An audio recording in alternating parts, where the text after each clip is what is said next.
Track 1.2. 1. It's a nice day today. Yes, it's a perfect day for a birthday party. It's great that so many people are here. So, how do you know Anna? We were at university together. We did the same course. Oh, right. What did you study? English literature. And you? How do you know Anna? I'm her neighbour. I live in the house next door. Really? It's a lovely street. I think so. So, did you come... 2. How's the food? It's great. The pizza is delicious. It's always nice to get good food at a party. So, do you live near here? Yeah, I live down by the river. You know those flats? Oh yeah, the new ones. They're expensive. How much rent do you pay? Not much. It's not so expensive. So, what do you do? I work for a bank. So, how much do you earn? Is that, over there? Sorry, I just have to speak to my friend because... 3. What do you think of the party? Yeah, it's great. It's really nice to meet all of Anna's friends. You? It's all right, but the music is a bit boring. I like your t-shirt. Is it for a football team? No, at least I don't think so. So, do you play any sports? No, not really. I don't really like sport. Well, what do you like then? I prefer reading or watching films. Oh, Yeah, so I might go to the cinema after the party. There's a new film about a man who goes to Peru to visit his brother and... yeah, I saw that last week. Oh, what was it like? Oh, it's an awful film. Really boring. Okay, well, I'd like to see it anyway. Perhaps I'll like it. No, I don't think so. It's a really strange story. And in the end, the man can't find his brother and he just goes home again. Oh, thanks a lot. Track 1.10. Tara. Last year, my ex-boyfriend told me he didn't want to see me anymore by text message. What kind of person does that? It was horrible. I called him for days, but he didn't answer. It made me feel like I wasn't important to him at all. I think he just wanted me to go away. What an idiot. Magda. When I want to plan something, I generally just send a text. It's the same when I cancel plans. A text message is easier. You don't need to give a long explanation, you know, a lot of reasons. Or have a difficult conversation. It's better for everyone. Chris. Birthdays are different now. I hardly ever get cards or presents from friends, or even my brother, and no one calls. Everyone just writes happy birthday on my wall on Facebook. It's not very friendly in my opinion. Mike. My daughter is travelling around South America at the moment. She's writing a blog, so we know what she's doing. But she rarely calls, and I'd love to get a postcard or a letter sometimes, just to know she's thinking about the family. Track 1.15. Part 1.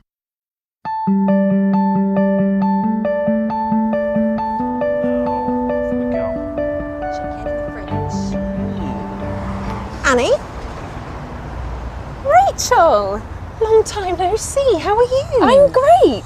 What a lovely surprise. Great to see you. Yeah, you too.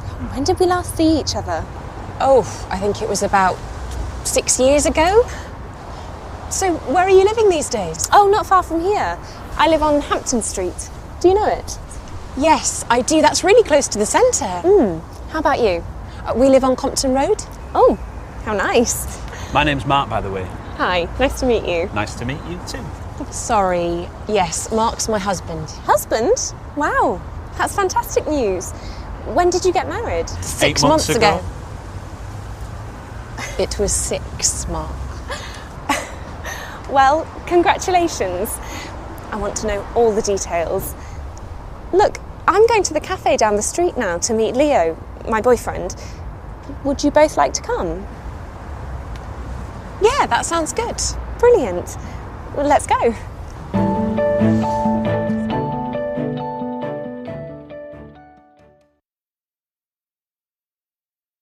Track 1.20. Part 2. Do you play much sport? Not really. I occasionally watch the rugby on TV, but I'm not a big sports fan. Did you see the match at the weekend? Oh, not sport again. So, have you got any exciting plans for next week?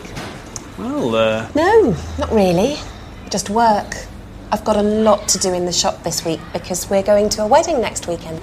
Oh, the shop? What do you do? I'm a florist. What a great job. Where's the shop? Not far from here. I'll show you sometime. That would be great. And are you the manager or...? Well, not really. It's my shop. Oh, wow. That's amazing. So, you're a businesswoman. Do you work on your own? No, I have someone to help. Tina. She comes in for a few hours every day. Oh, that's good. How about you? What do you do?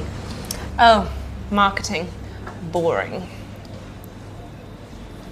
Same as Mark. He works in marketing. Oh, I'm sorry. I find it boring. Do you have any plans for the weekend? Actually, yes. I'm going to visit my brother, Dan.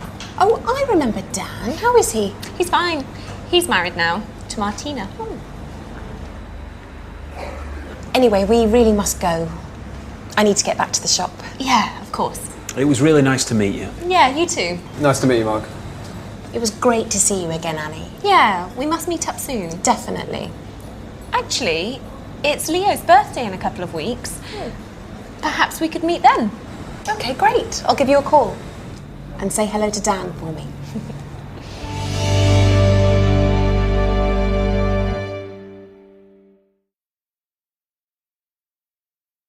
Track 1.22.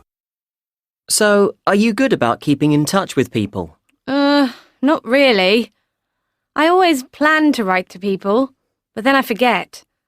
I send emails to my parents sometimes, about once a month, but more often I get emails from them saying, "Are you okay? We haven't heard from you for a long time." Then I always send them a quick email and tell them what I'm doing. How about you? Oh, I like keeping in touch. I think it's important to keep in touch with your family. I write emails to my parents sometimes, but I also phone or Skype. I phone my mother every weekend. Every weekend? Yes, she gets worried about me, and she wants to know what I'm doing. I hardly ever phone my parents. I wait until I go and see them and talk to them then. Don't you ever phone them to have a chat? No, I only phone if it's something important. You don't have to be in touch with people all the time. What about friends? Surely you keep in touch with friends. Not very much. Maybe I should do. I send texts or messages sometimes, but that's about all. I always think if you have good friends, you can talk about everything when you meet. It's more fun to tell people your news when you can have a real conversation. Oh, well, I often send messages to people so they know I'm thinking about them. And sometimes when I have a particularly good photo, I send it to everyone by email. I think it's a nice thing to do. Track 1.23. Day 3. So, the next morning we started with some water skiing practice on the beach.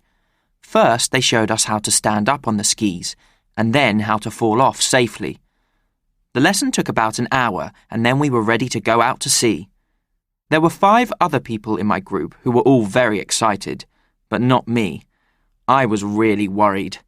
The instructor looked at me and said, "Do you want to go first?" And then everyone looked at me. Oh, I felt sick, but I said yes. 10 seconds after I started, I fell over. I tried again, and I fell over again. Then the third time, something amazing suddenly happened. I didn't fall over. And I found out that I love water skiing. The 10 minutes in the water passed very quickly, and I didn't want to stop. When we got back to the hotel, the receptionist asked me, "So, did you enjoy the water skiing course?" I said yes, which, for the first time, was the truth. And then later on that evening, I had a drink in the bar with the other water skiers. I felt really happy. And that was when I realised I was enjoying being a yes man after all. Track 1.24. Day 7. On the last day of the holiday, I couldn't wait for midnight. At 12 o'clock, I could stop answering yes to every question. The week had been fun, but I wanted some control of my life again. That evening, I went for one last dinner with some of my new friends. "So, did you have a good week?" one of them asked me. "Yes," I said. "What was your favourite thing?" she asked. And you know what? I couldn't really answer her. There were so many things I'd enjoyed.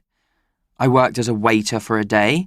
I didn't get any money for it, but I made friends with some interesting people who came to eat at the restaurant.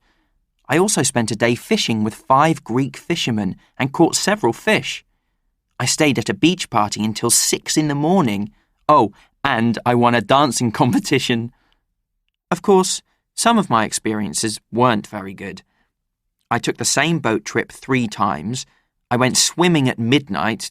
Well, actually, I liked the swimming, but I didn't like the mosquitoes that bit me when I got out of the sea.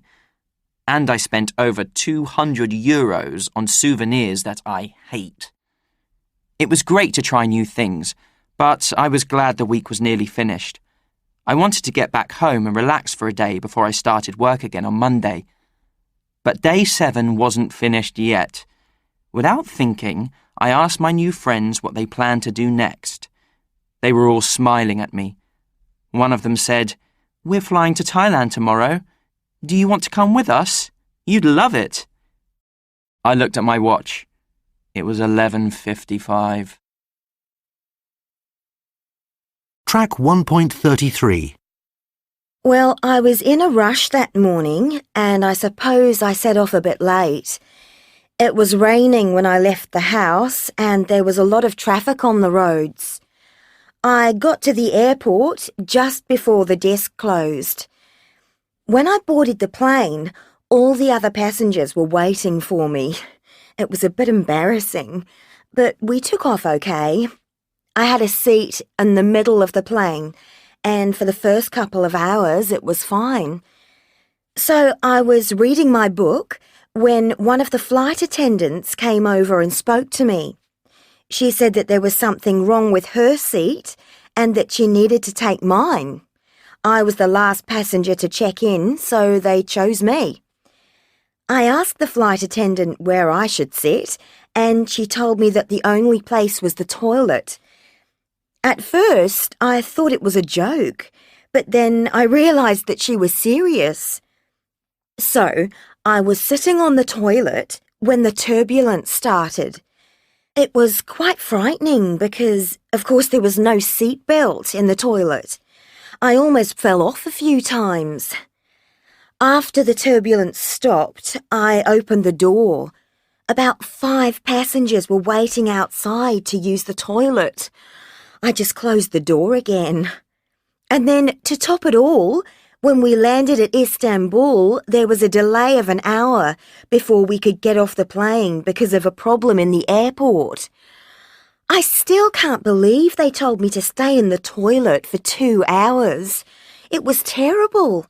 You just can't treat customers like that. Track 1.38. Part 1.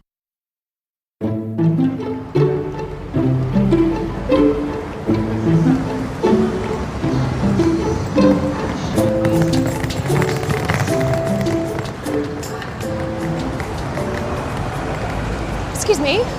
Excuse me? Yes, how can I help you? I'm going to Birmingham to visit my brother. Okay, which train are you taking? Oh, I don't know. What time's the next train? The next one leaves in 4 minutes. How often do the trains leave? Every 30 minutes, so the next one after that is at 15:32. Okay, great. And which platform does it leave from? That train leaves from platform 12, so it's just over there. Sorry, just one more thing. Yes, of course. Could you tell me where the ticket office is? It's over there. But it looks quite busy. There's a long queue. I can sell you a ticket. Oh, brilliant. How much is the ticket? Well, when do you want to come back? Oh, I don't know. Probably tomorrow evening. But on Sunday it's going to be sunny, I think. And my brother's going to have a party, and so maybe I'll stay until Monday. The ticket prices change. Sunday is cheaper than Monday. Oh, Sunday then. His parties are never very good. Okay. You want to return to Birmingham, coming back on Sunday? Yes, that's right. So that's £26.30. Can I pay by card? Yeah, sure.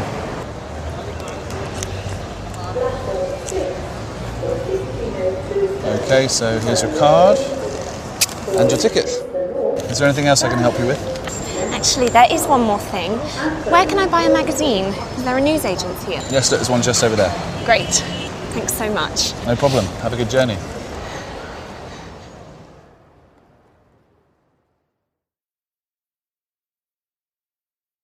Track 1.45, Part 2.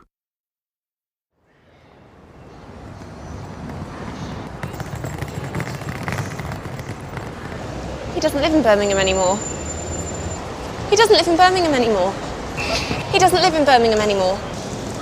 Sorry? My brother, he moved. He doesn't live in Birmingham anymore.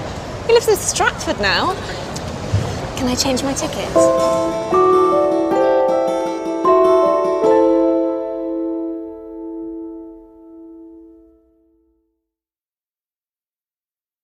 Track 1.46. So, when I get to Jakarta, what should I do? I'm not really sure. I mean, I left Indonesia about 10 years ago and, well, it's probably all changed now. So, yeah, I think we'll just get a taxi from the airport to the hostel. You could, but if you want to save money, I think there's probably a bus service. I suppose so. Is that what you did? Well, I was going to Jakarta to work, so someone met us with a car and drove us into the centre of town. So, what was it like when you arrived? Oh, it's something I'll never forget. You know, this was the first time I went somewhere that was completely different, the other side of the world. I remember we had a pretty bad flight. There was a long delay at the airport because there was something wrong with the plane. And we had quite a lot of turbulence, and as we were landing, I remember thinking, is this all a big mistake? But no, as soon as we got off the plane, and I felt how lovely and warm it was, I began to feel much happier. I loved it there. I'm sure you will too. And so, once you were away from the airport, what did you see? Well, the first thing I saw was a traffic jam. Oh, no. Yes, and a traffic jam that was much noisier and longer than in this country. And a storm. Oh, no, really? Yes, quite often in the spring, the rainy season, there's suddenly a storm with heavy rain and lightning, and you just have to run for the nearest building. For me, it was exciting, though. I expect you'll love it too. You must have so many memories of your time there. Yeah, I do. Did you write them down? You know, do a blog or something? No, I didn't have an internet connection in my apartment. Or a diary or something like that? No, I never did. That's a pity, but you seem to remember it pretty well. Track 1.49. After leaving his job, Philip Wallen opened up the Kindness Trust, an organisation that finds small charities in countries where a little bit of money can make a big difference. Wallen then surprises these charities with a gift to continue their good work.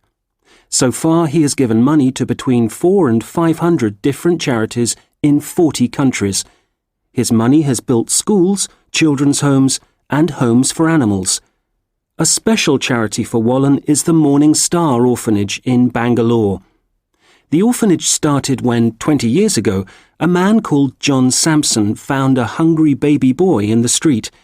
He gave him a home, and then he looked for more homeless children to help. Today the orphanage looks after 60 children. With money from the Kindness Trust, John has made the Morning Star bigger and opened a new learning centre. Wallen went to India to open the centre, meet the children, and hear about their lives. One little girl has won a place at a famous women's college. Another child is an excellent chess player, and another wants to be a doctor. The little boy that John Sampson found in the street has now become a chemist. And it is not just people that Philip Wallen has helped. He has also given money to a large number of animal charities, such as Edgar's Mission in Australia, a charity that cares for old farm animals and finds new homes for them. The charity also tries to teach people how to look after animals so they are healthy and happy. Wallen thinks everyone can help to make the world a better place for other people and animals. He says, one man can make a difference, and every man should try. Track 1.51. So, in these difficult times, how are people spending their money? Are people still borrowing from the banks? I came to Norwich to talk to shoppers. Excuse me, sir. Do you mind if I ask you a few questions about your spending habits? Okay. Can I ask what you've got in your bags? I've just bought my food for the week. They had some special offers on cheese. I think I've got enough for a month. Are you saving up for anything at the moment? Yes, actually I'm saving for a car. My girlfriend is moving away to Leeds to study, and I want to visit her at weekends. The train is really expensive, so in the end, it's cheaper to drive. Why didn't you borrow the money for the car? Well, I don't want to owe money to a bank. I generally don't like borrowing. I've got 3 credit cards and I've never used any of them. I've only got them because of the free stuff you get. Travel insurance, cinema tickets, that kind of thing. And what have you just bought? Not much. It was all too expensive. But I found a good price on some suntan lotion, so I bought a lot. Are you saving up for anything at the moment? Well, I'm always saving, but there isn't really anything I actually want to buy. I've already got everything I need. Why should I spend my money on new things when the things I have are perfectly okay? Everyone should save for when they're older. I don't want to be working when I'm an old man. So, I suppose you don't need to borrow? No, not yet. And I hope I never do. When I can't afford something, I don't buy it. Simple. And I never lend money to other people. Never. You give them money and you never get it back. Then you lose a friend. Have you bought anything nice today? Some perfume and a small necklace. The necklace was quite expensive. Well, very expensive. But I need a new one to go with the dress I've just bought. Lovely. And are you saving up for anything at the moment? No, not really. I don't really save up for things, to be honest. If I need something, I just buy it. I've got credit cards. I've already spent my salary this month, but that's okay. Life's too short to worry about money. So you don't mind borrowing money? I don't borrow money. Well, I use my credit cards, but that's not really borrowing, is it? Oh, and I got a small loan last year. I haven't paid it back yet. Track 1.56. Part 1.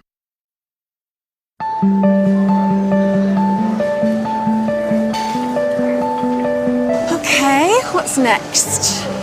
Oh, we need to buy a present for Leo. Really? Why? It's his birthday, remember? Annie told us last week. Well, we don't know him very well.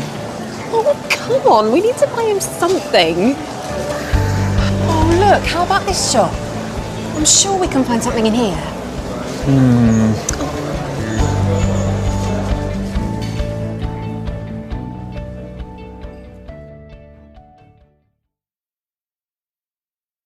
Track 1.57. Part 2. This place is great. I could stay here all day. Well, we're only here for Leo, remember? Hi, can I help you? Yes, we're looking for a present for a friend. It's his birthday. Okay. Are you looking for anything in particular? I don't know. Something fun. Okay. What sort of thing does he like? Is he a sports fan? Yeah. Is he? Does he like sport? Yeah, I'm sure. Okay. How about this? Football in a tin. Perfect for a birthday present. What is it exactly? It's a football game. Look. You put the boots on your fingers. There's a ball. This looks perfect. He loves football. Does he? I'm not sure. What else do you have? What about this? A weather station. Oh, what does it do? Well, it tells you the weather now and the next day. It's also an alarm clock. Do you have anything cheaper? Well, this is a great product. A book money bank. A book money bank? Well, you open it here and there's a place to put your money to keep it safe. Well, that's quite nice. Yeah, I suppose you might like that. OK, we've decided. Great. On second thoughts, I really think we should get something sporty. Could you show us something else? Oh, I know. What about this? A football clock. Brilliant, let's get that.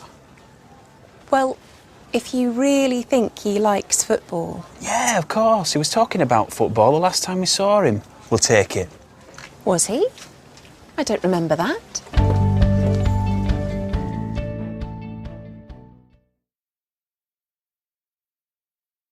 Track 1.61, Part 3. Bye-bye. Bye. Who's next, please? Oh, yes. Just this, please. How would you like to pay? Cash. OK. Actually, I think I'll put it on my credit card. OK. Can you put your card in, please? And can you enter your PIN, please? Thank you. OK, here's your receipt. And here's the clock. Thanks a lot.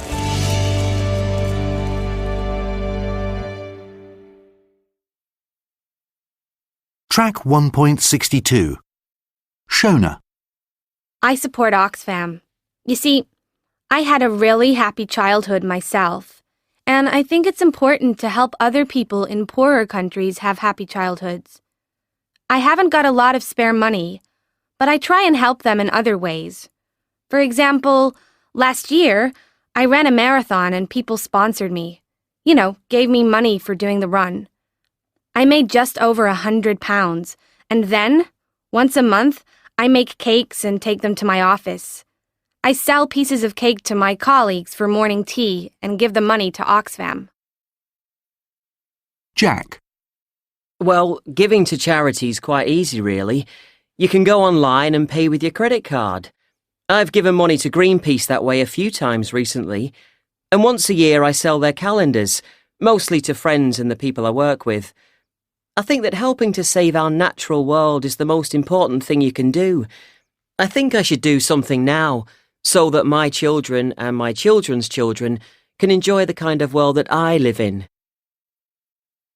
Jessica. Of course, I think it's important that people give money to charities. But actually, I haven't got a lot of money myself. I owe money to my parents, and I have to pay back the government for my university study, and in fact, I've never given any money to a charity. I can't really afford it. William. Our history is really important, and we need to protect it.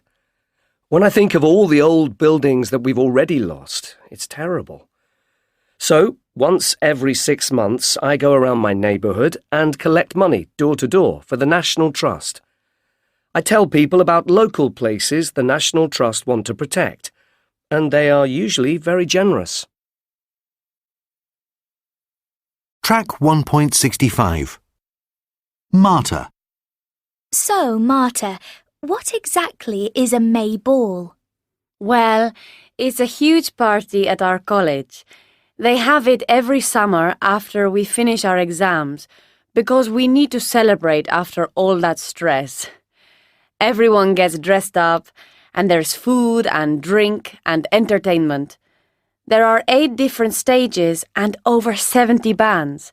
This year, one of my favorite DJs is playing. I really can't wait. What are you going to wear? I've just bought the dress I'm going to wear.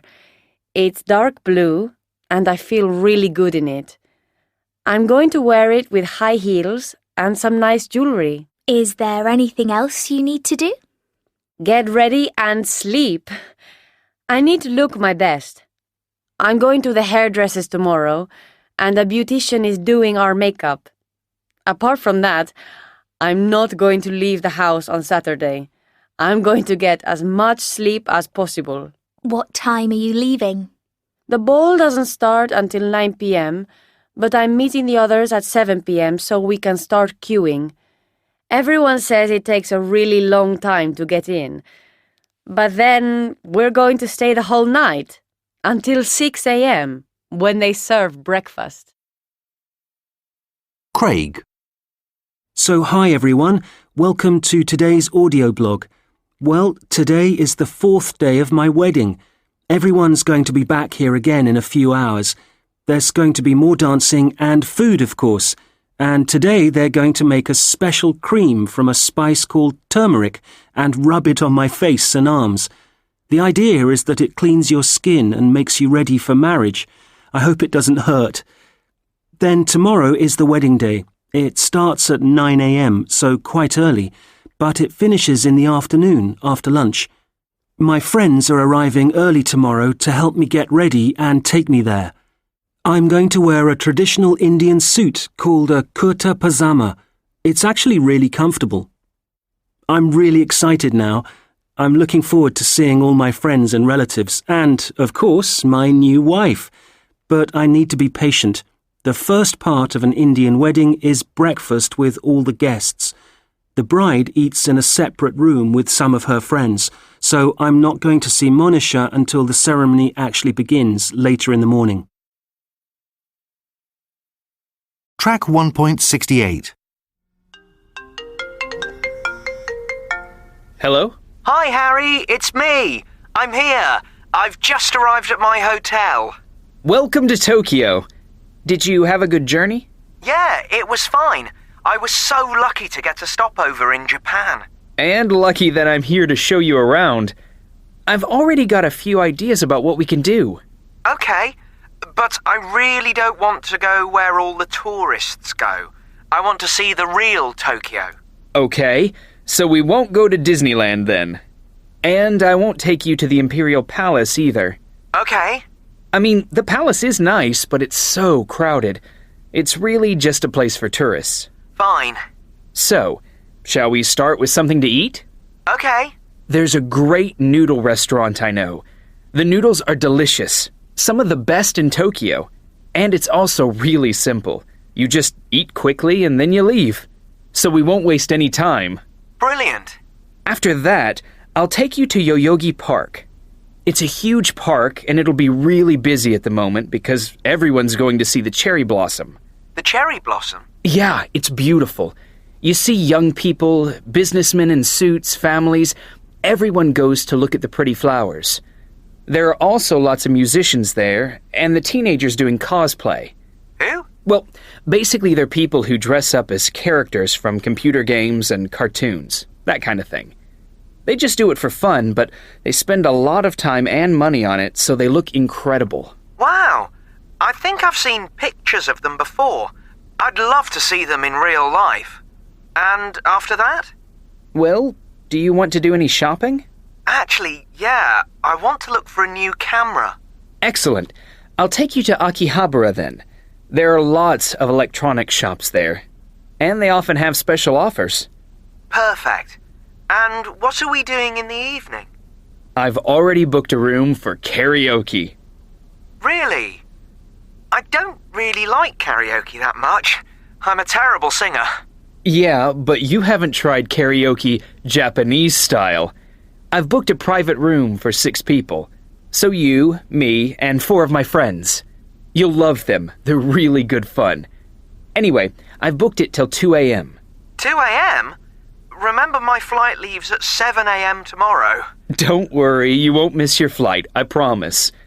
Anyway, we won't be finished at 2. After that, we're going to the Tsukiji fish market. A fish market? In the middle of the night? Yeah, it's the best time to go. They bring in all the fish they've just caught.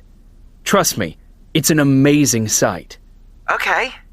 This is going to be an interesting day. So, shall I come to your hotel in about an hour? Okay. See you in a bit. Bye.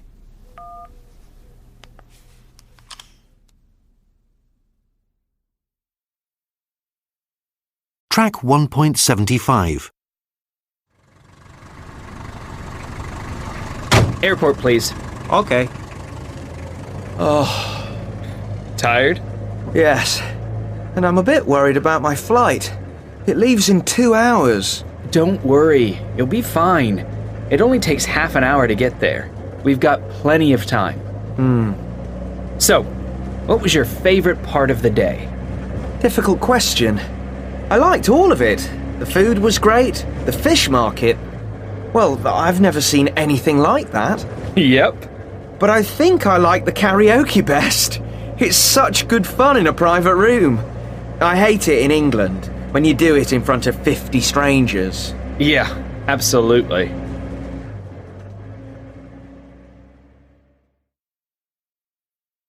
Track 1.76. Can you ask the taxi driver to go a bit faster? I really am worried about this flight. Yeah, he is a bit slow. Can you go a bit faster? This is a nightmare now. The flight leaves in an hour. Yeah, I'm really sorry about this. We stayed too long at the fish market. And I didn't know there'd be so much traffic. Look, I've got an idea. You enjoyed your day, right? Definitely. Well, until now, anyway. Well, change your flight and stay another day. I'll take the day off work. There are lots more places in Tokyo I want to show you. I don't know. What about the flight? You can change the flight. Come on, it'll be great. Yeah, but... Come on. Shall I tell the taxi driver to turn around? Well... Track 1.77. Part 1.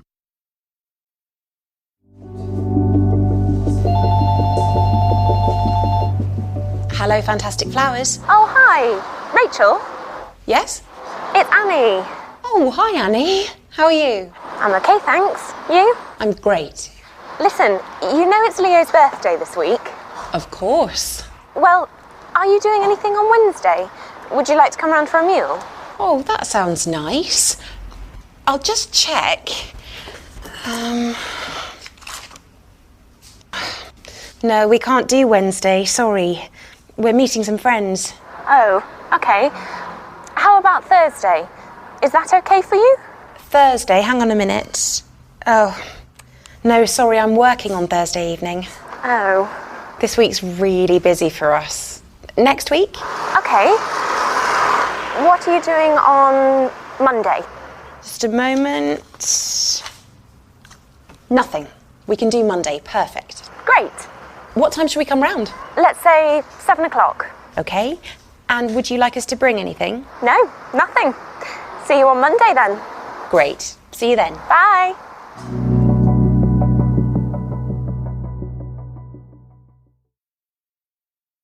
Track 1.81. Part 2. That was great. Yeah, thanks, Annie. You're a great cook. Thanks. I'm glad you enjoyed it. Enjoyed it? I don't think I can move. Excuse me for a moment. I think I need to go for a run tomorrow. I always tell you not to eat so much. Rachel, can you come here for a second? I need you to help me carry something. I'll send Mark. He needs the exercise. Go on. I think I need to get some exercise as well. Mark said you're a big sports fan. No, not really. I mean, I like to keep fit, so I go to the gym, but I don't really like sport. It's a bit boring, and I can't stand football. Oh, happy birthday, Leo. Happy birthday! Thanks, everyone. What an amazing cake. Oh, we've got this for you, Leo. Yes, happy birthday.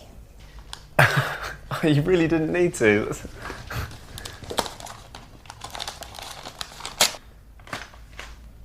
Wow, that's great. I love it. That's very kind of you. I knew you'd like it.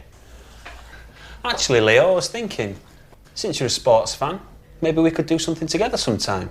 Maybe go to a football match. Well, sure. Or how about a workout? I like going to the gym. How about that? Do you want to come with me sometime? Oh, okay. Why not? The gym sounds great. When are you free? I normally go in the evening. Well, are you going next Tuesday? I'm free then. I can't Tuesday. How about Thursday? Okay, sounds great.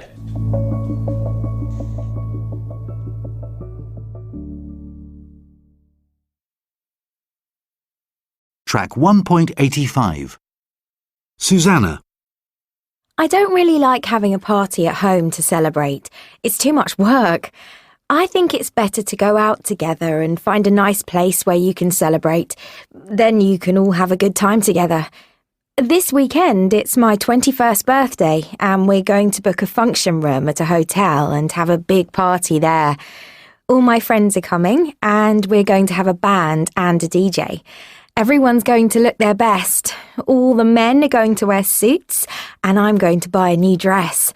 I'm really excited about it. Barbara. I like inviting friends to my home, but I'm not a very good cook.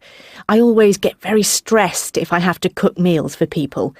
Everyone else is having a nice time, but I'm just worrying if the food's okay, so I don't really enjoy it. What I do like is if we all cook something together, or if everyone makes something and brings it. I think that makes it more relaxed. We're doing that on Saturday. We're having a barbecue, but I'm just making some salads, and I'm going to ask everyone to bring something for the barbecue. I'm looking forward to it. Sven. I sometimes enjoy parties, but they're all the same, really. You just sit around and talk to people about all the usual stuff until it's time to go home. With friends, I think it's better to do something together, then you don't get bored. Like going to the cinema or bowling maybe, or going out somewhere nice together. This weekend I'm going to the countryside with some old friends I haven't seen for a long time. We're going to a lake to swim and have a picnic together, and maybe we'll play volleyball. That'll be fun. Track 2.5. Alicia. I love my job, working with people and helping them, but it's often stressful. I have to work long hours, including weekends, and sometimes deal with very serious problems. These days, to become a nurse, you have to do well at school, especially in maths, science and English. Then you have to do a nursing degree before you can get a job. You also need to be good at making decisions and working in a team. There are lots of rules to remember. You can't enter a room without washing your hands. You can't lift a patient on your own. When you work with people who are very sick, every decision you make is so important. John. For my job, you need to do 2 or 3 years training, usually while you're working with a company. You can't go to people's houses on your own and start fixing things without a qualification. Now I have my own company, I usually work about 45 to 50 hours a week.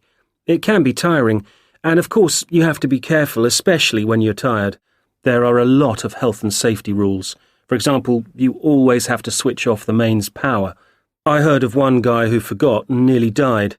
Anyway, there are good things too. You don't have to wear a suit or go to many meetings, and I enjoy being my own boss. Miriam. I'm in investment banking, and to get in I needed a good university degree and also to be a good communicator. You have to enjoy working really hard. I work very long hours, 100 hours or more a week. And, well, I have to deal with a lot of stress. I look after millions of pounds of other people's money. You also can't relax because if something goes wrong, you lose money, other people's money. I suppose I also like that. It's exciting. But it's not an easy job, and sometimes I feel that what I do isn't really that useful. Track 2.9. Are you enjoying the careers fair? It's not bad. It's good to meet people from different companies. Are you looking for work at the moment? Yes, but it won't be easy to find a job I'll enjoy. There just aren't enough jobs. You have to take what you can find. I applied for a job this week, but I don't think I'll get an interview. They won't be interested in me because I don't have any experience. Are you enjoying the fair today? Yeah, it's great. I'm sure I'll make some really useful contacts. There are people from some really interesting companies here. And are you applying for jobs at the moment? Yes. I don't think it'll take long to find work. You never know, I might get a job today. I know someone who found a job at an event like this last year. Are you enjoying it today? Yes, it's good. It's useful because I'm not sure what kinds of jobs I'm interested in. So, are you looking for work at the moment? Not yet. I'm still studying and then I'll try to get some work experience when I finish my course. After that, I can start looking for a job. I might not get my perfect job because not many people do straight out of university. And how do you feel about that? Well, I just need to pay the bills, you know. I'm sure I'll find some kind of work because I'm happy to do anything they'll pay me for. I can work my way up. I've got time. Track 2.15, Part 1.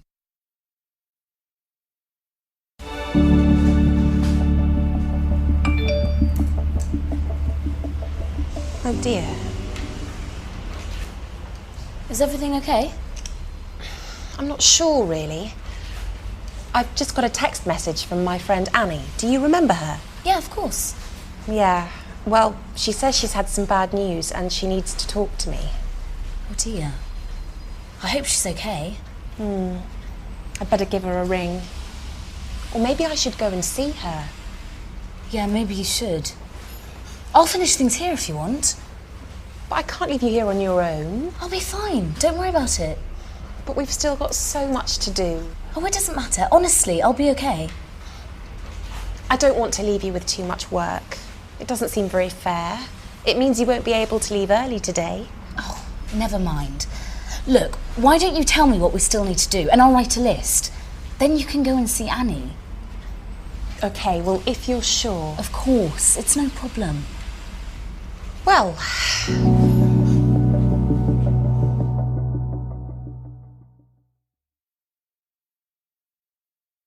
Track 2.17, Part 2. Right, and after that... Shall I finish off those flowers? The ones you were doing? Okay, that would be great. And would you like me to prepare some of the orders for tomorrow? Yeah. You could start with that order for Mrs. Thompson because she's picking it up early. Okay. And then maybe you should start on the order for that big birthday party. Okay. Actually, no. We can do that tomorrow morning. We'll have time. Yeah, fine. Okay, I think that's everything. Oh, when you leave, you'll need to put the alarm on. I'll write down the code for you. Okay. Oh, do you want me to take out the rubbish when I leave? No, don't worry. The bag's not full yet. I'll do it tomorrow. Okay. Fine. Okay, great. I'll text Annie to say I'm coming. Oh, how about taking her some flowers? That'll cheer her up. Good idea.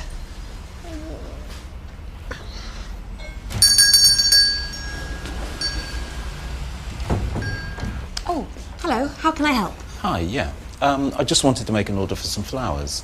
Of course. What would you like? Well, actually, it's for my daughter's wedding. Oh. So, some red roses. Yep. Some white roses. Some lilies. Rachel, why don't I deal with this? Are you sure? Yes, just go. Okay. Bye. Right, bye. So that was some red roses. 3 dozen, please. 3 dozen. White roses, 3 dozen. Okay.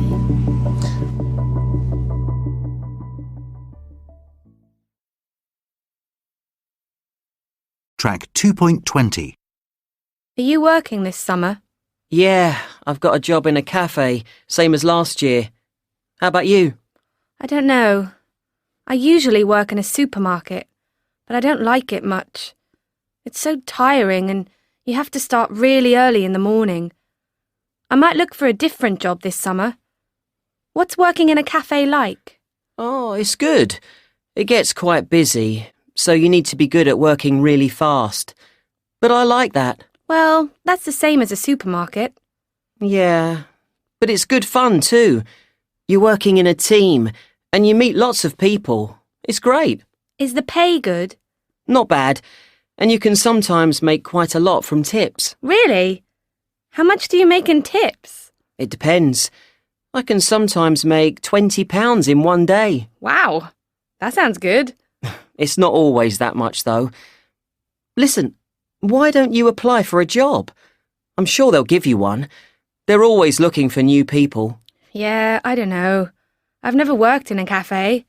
I don't know anything about it. Oh, that doesn't matter. They'll give you training. You don't need to know anything. Really? No, you just have to smile a lot and be nice to people. It's easy. Okay. What are they called? Cuba Coffee Company. They've got a website. Okay, thanks. I'll have a look tomorrow, update my CV and apply. Great. Good luck. Track 2.28. So what did you do? Well, I was really confused. I thought I was going to die. I didn't really know what to do. I just wanted to get out of the water. But then I saw a shark, then another and another, and suddenly I stopped feeling frightened. I forgot about dying and watched those amazing fish moving through the water.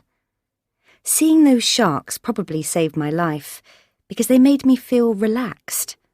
I started breathing better and, very slowly, I made my way to the top. And how did you feel when you got back to the surface? Well, once we were back on the fishing boat, I felt a lot of different things. I was happy to be alive, but I was also embarrassed because I used most of my air. And I was shocked and angry with my instructor for taking me down to 40 metres and then disappearing. And how has the whole experience changed you? After that experience, every time I tried to dive, I got really worried. In the end, I stopped scuba diving. I still love sharks, but I'll never go that deep again to see them. Track 2.31. So, Aaron, your story is pretty amazing. What happened to you? Well, I think I'm very lucky to be alive today. I was pulled along under a plane when we were flying at a height of 6,000 metres. Wow, that's unbelievable. How did it happen? So, there were 3 people in the plane that day. Me and 2 other jumpers, Monica and Ben. I wasn't an experienced parachute jumper at the time. I had only done about 15 jumps. So what went wrong? Well, Monica told me I should go first. I stood up and put my foot outside the plane door, but then the wind pushed me to the side. I was stuck, flat against the side of the plane. I tried to push myself away, but it didn't work. Then, part of my parachute got stuck on the plane. I couldn't move my leg, so I couldn't fall. I was hanging under the plane, hanging from my parachute, and there was nothing I could do. The others couldn't see me. The plane was just pulling me along in the sky, and nobody knew I was there. That sounds terrifying. How did you feel? Obviously, I was very frightened. I knew how dangerous it was. I knew I could die if I hit the back of the plane. So, did the others help you? At first, they didn't know I was there. But when Monica was getting ready to jump, she saw me and shouted, "Aaron's under the plane!" The pilot slowed the plane down and they freed my parachute. When I started to fall, I felt better, but when I landed, I was shocked to think about what had happened. Did that experience stop you from jumping? No, but I realised how serious it was. Because I jumped first, Monica saw me and saved me. But if I had been the last one to jump, I would have died, because the pilot couldn't have saved me while he was flying the plane. Track 2.32. Part 1.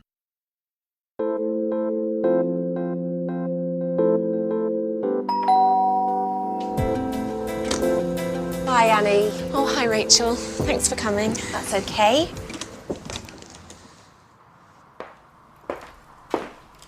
Here, I brought you some flowers. Oh, thank you. They're lovely. Oh, that's okay. What's happened? It's work. My boss asked to see me this afternoon, and she told me I'm going to lose my job. Oh, how awful. I'm really sorry to hear that. Did she say why? She just said the company's having problems. That's terrible. Yeah. Anyway, I'll make some tea.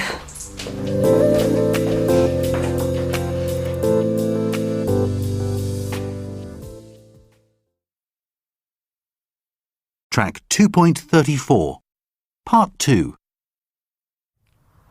So, what happened when you talked to your boss? Did you ask when you're going to lose your job? Or if it's completely certain? No, I didn't say much. I was too upset. Of course you were. I didn't really ask anything. What do you think I should do? Okay. Well, I'd get all the details first. Right. So I think you should speak to your boss again. Maybe there'll be other jobs there. I don't think that's a good idea. I don't know if I want to stay.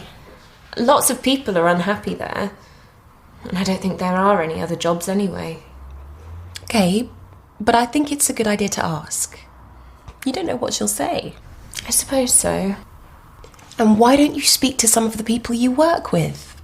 Ask them what they're doing. I don't think I should do that. My boss told me not to talk to anyone else because other people are going to lose their jobs too. You work in marketing, right? Yeah. Well, Mark works in marketing too. His company's often looking for new people. Really? Do you think I should speak to him about it? Definitely. I'll speak to him too. Okay. Great. And I wouldn't worry too much. Changing jobs could be a good thing. You'll have the chance to do something new. Yeah. You're right.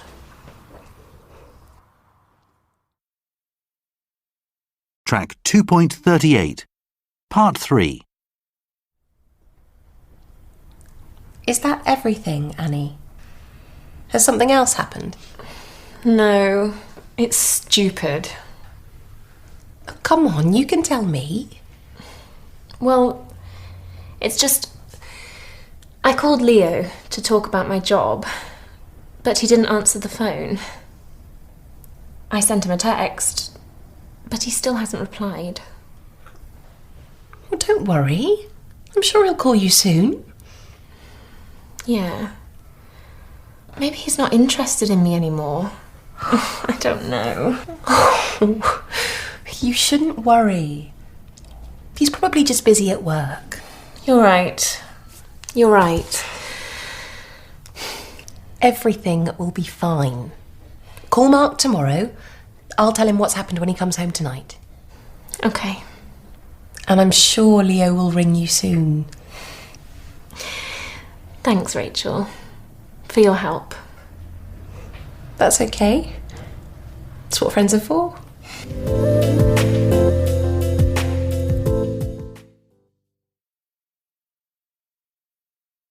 Track 2.39. Chloe.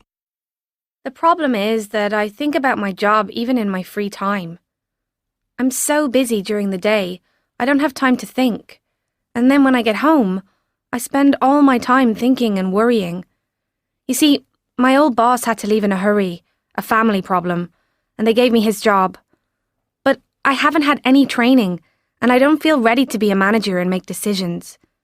Friends tell me I should do something relaxing after work, like go for a walk on the beach. But I still can't stop thinking about meetings I've been to or meetings I'll have to go to the next day. And all the reports I have to write. There's so much to do and I just feel so stressed. Bob. At first, I was excited about doing something new. I've never done anything like this before. Well, I'm sorry to say I've stopped feeling excited. I'm just generally confused. I don't feel like I'm improving at all. The thing is, my wife is Polish, and I want to be able to speak to people in her family when we go to Poland. I wasn't very good at languages at school. I mean, I learnt a little bit of French, and that was quite hard. But I find Polish really difficult. My wife says, don't worry, when we go to Poland, you'll really start to learn. But to be honest, I'm not so sure. I don't think I'm the kind of person who can just listen to a language and learn it. Marissa. I feel really tired because I haven't been sleeping well for the past week. I stay up late most nights and drink coffee to stay awake. I read the books on my book list and the notes I've made during the year again and again. And I test myself all the time to help me remember information. My parents tell me I should take more breaks. They forget that I didn't do very well in my exams last year, and I was very disappointed with my results. I really want to do well this year, so I need to do all this work. So I think I'm just going to have to continue like this until I'm sure that I can remember everything. Track 2.42.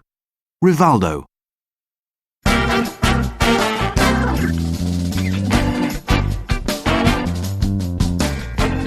The subject of this week's 1-minute inspiration is Brazilian footballer Rivaldo.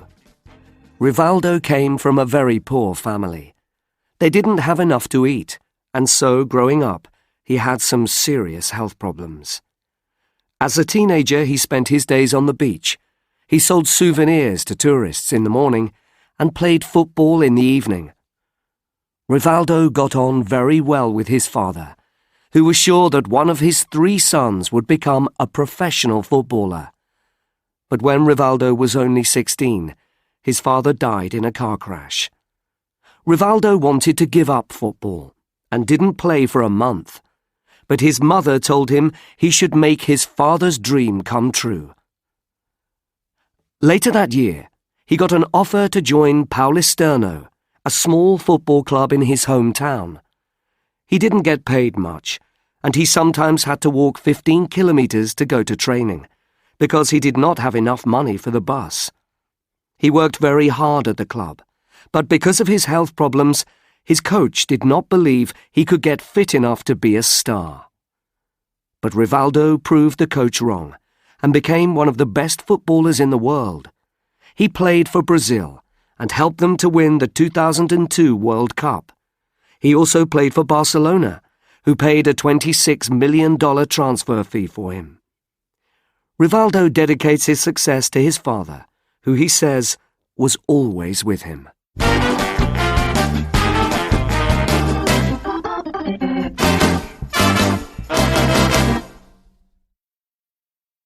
Sylvester Stallone.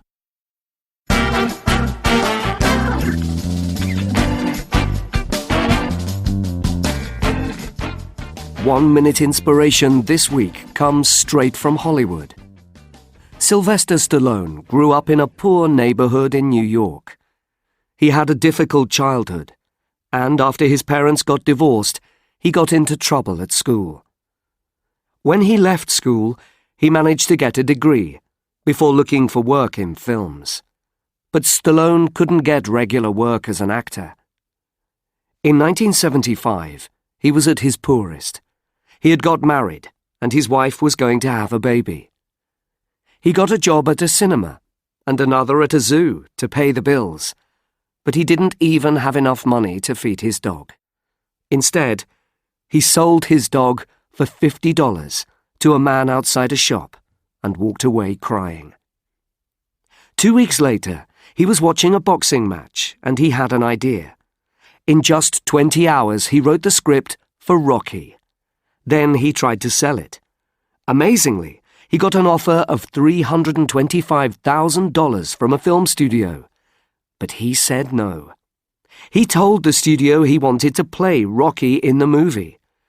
But the studio didn't think the film would be successful if he did. In the end, the studio agreed to let him star, but they only paid him $35,000 for the script. As soon as he got paid, Stallone went to see the man he sold his dog to and gave him $3,000 to get it back. The rest is movie history. Rocky was a big hit. It was nominated for 10 Oscars, and Stallone got rich and became a star.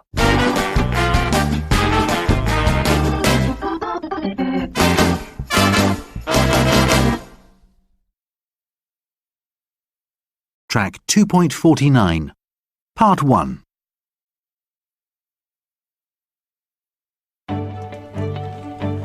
Yeah, I'll send you my things. Mr. Seymour? Yes. Dr. Evans is ready to see you. Thank you.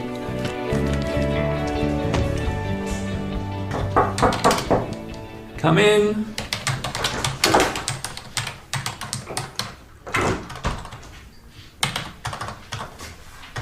Please, take a seat. So, what's the problem? Well, my back hurts. It's very painful and I can't get to sleep. I see. And when did this problem start? About 3 or 4 days ago. And where does it hurt? Could you show me? Here, this area. Can I have a look? Sure. Have you had any accidents recently? No. And you haven't hurt your back in any way? Playing sport, that kind of thing? No, nothing. Okay. I'm quite worried about it. It hurts all the time. When I walk, when I sit down. I spent the last few days in bed and I feel exhausted. Okay, well, I don't think it's anything to worry about. Phew. That's good to hear. Track 2.51. Part 2. Okay, well, I don't think it's anything to worry about. Phew. That's good to hear. But you shouldn't stay in bed. That's not going to help. Oh dear, really? No. Try to do all the things you normally do, but gently. And don't stay in the same position for a long time. Maybe go for a short walk. Okay, that sounds fine. Do you do any exercise? Well, I usually go to the gym, but I haven't been recently. I'm very busy at work at the moment and I just don't have the time. I see. And do you spend a lot of time sitting down at work? Yes, I do. I work in an office, so I spend a lot of time at my computer. Right. It's really important, if you spend a lot of time at a desk in an office, to take regular breaks. And you'll need to start doing exercise again. When you feel ready. Okay, breaks, exercise, fine. Are you taking anything for the pain? Yes, I've taken some aspirin. Okay, good. And do you have any allergies? No, I don't think so. Good. Well, I'll give you a prescription for something a bit stronger. Okay, that's great. Take these, but only when you need them, after food. No more than 2 every 4 hours. Right. And don't take any more than 8 in a 24-hour period. Fine. And come back again in a week's time if it doesn't improve. I expect you'll feel a lot better by then anyway. Okay, thanks very much. I really don't think it's anything to worry about. What a relief. Bye. Bye now.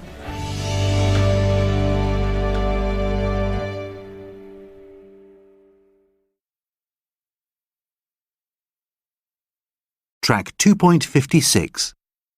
My name's Jenny Jackson, and today we're talking about how to change your life. In the studio with us today, we have 3 people who have made changes in their lives: Jeff, Sylvia, and Luca. Hi guys, welcome to the show. Hi.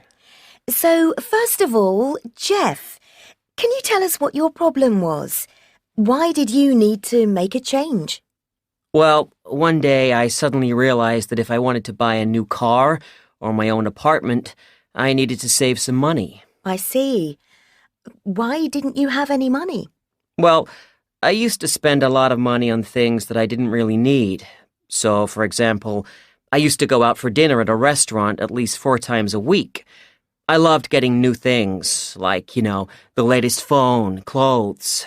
One weekend, I sat down and added up the money I'd spent in a month. I was shocked. I can imagine. So, what have you changed?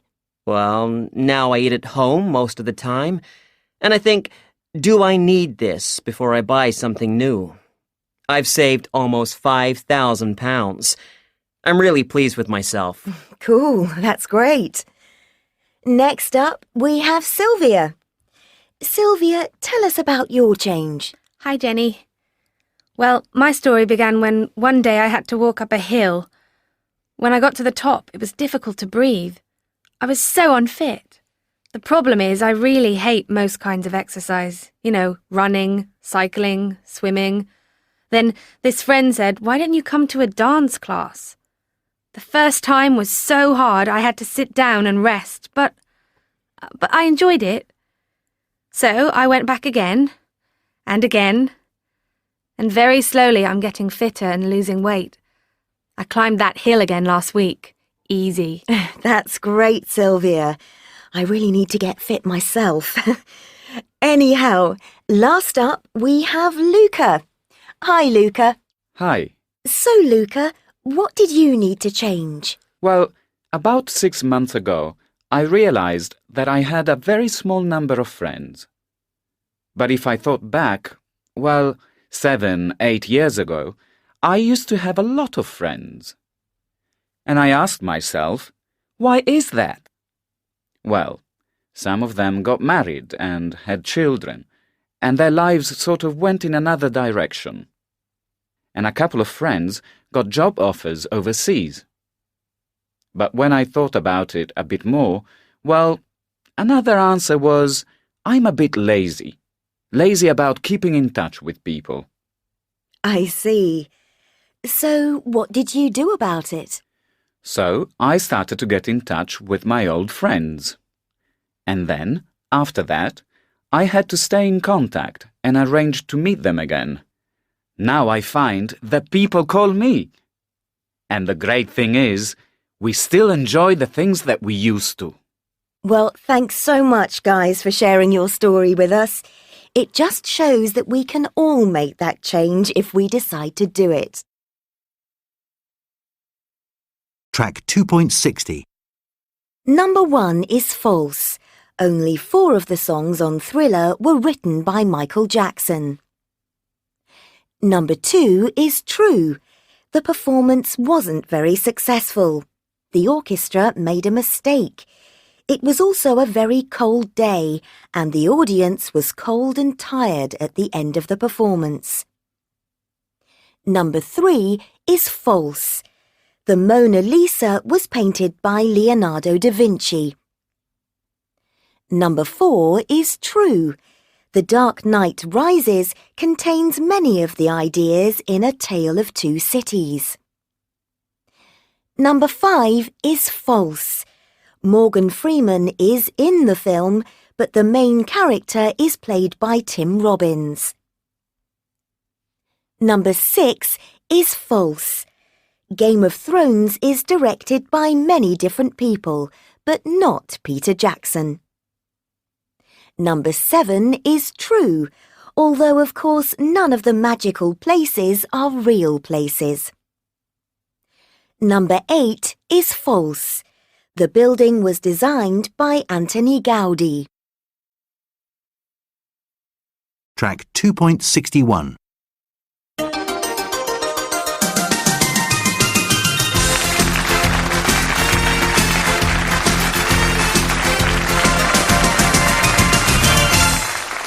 Welcome to I Can't Believe It. Today's topic is famous world record breakers. And as usual, we have 3 players. Michael, Alice and Neil. Each player is going to talk about one record breaker. While they're talking, they'll tell 2 lies. The other players are going to guess which information is not true. Michael, we'll start with you. Who are you going to talk about today? Yes, I'm going to talk about... Track 2.62. Michael, we'll start with you. Who are you going to talk about today? Yes, I'm going to talk about the fastest man in the world, Usain Bolt from Jamaica. Well, Bolt has been in the Jamaican Olympic team since 2004. He was only 17 when he was chosen. He's 1.95 metres tall. That's a lot taller than most runners.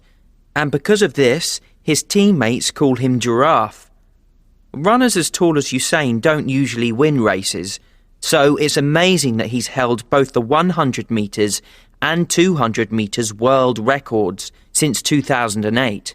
And we all know that in 2012, he became the first person ever to win those races in 2 Olympics.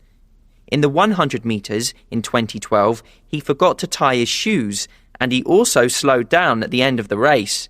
But amazingly, he still won. Thank you, Michael.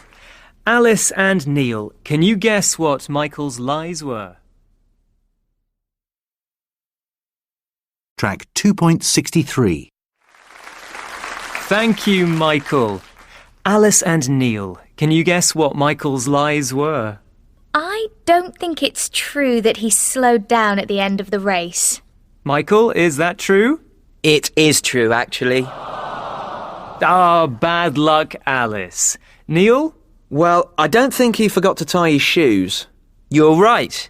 He did run with one shoe untied, but it was in 2008, not in 2012.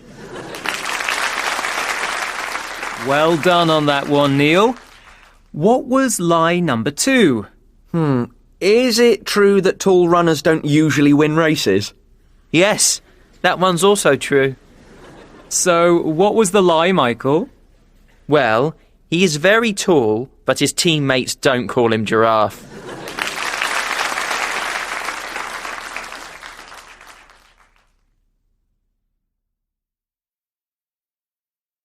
Track 2.64. Alice, what are you going to talk about? Well, I'm going to talk about Konishiki Yasukichi, the sumo wrestler. He's actually from Hawaii, but he's lived in Japan for most of his life. He is famous because he was the heaviest professional sumo wrestler ever. He weighed an incredible 287 kilos. Konishiki used his huge weight to help him win fights. He usually sat on people until he won. As Konishiki got older, he started to lose against smaller, faster wrestlers. But in Japan, sumo wrestlers are as famous as film stars, and the Japanese people loved him even when he lost, because he was so big. He has been really successful since he stopped fighting. He's a musician, he's acted in films, and he's had his own radio show for many years now. He even had his own TV cookery show for a while. He showed people how to cook sumo meals. And finally, let's hear from Neil. Thank you. I'm going to talk about a captain in the US Air Force, Joseph Kittinger. In 1960, he broke 3 world records when he jumped to Earth from the stratosphere, that's the edge of space, 31 kilometres above the Earth. He travelled up there by balloon, and when he jumped, he broke the record for the highest jump ever. He fell for more than 4 minutes, the longest free fall ever. He fell at a speed of 988 kilometres per hour and got the record for travelling through the air faster than any other human. He actually fell faster than the speed of sound. He later wrote a song about the experience called Jump into Space, which is quite good. But Kittinger's story doesn't end there. In 2012, a man called Felix Baumgartner tried to break his 3 records. Kittinger helped him because he was the only person who had ever jumped from space before. But Baumgartner didn't break all of Kittinger's records. He only broke 2. He opened his parachute early, and so Kittinger has held his amazing record of longest freefall for over 50 years.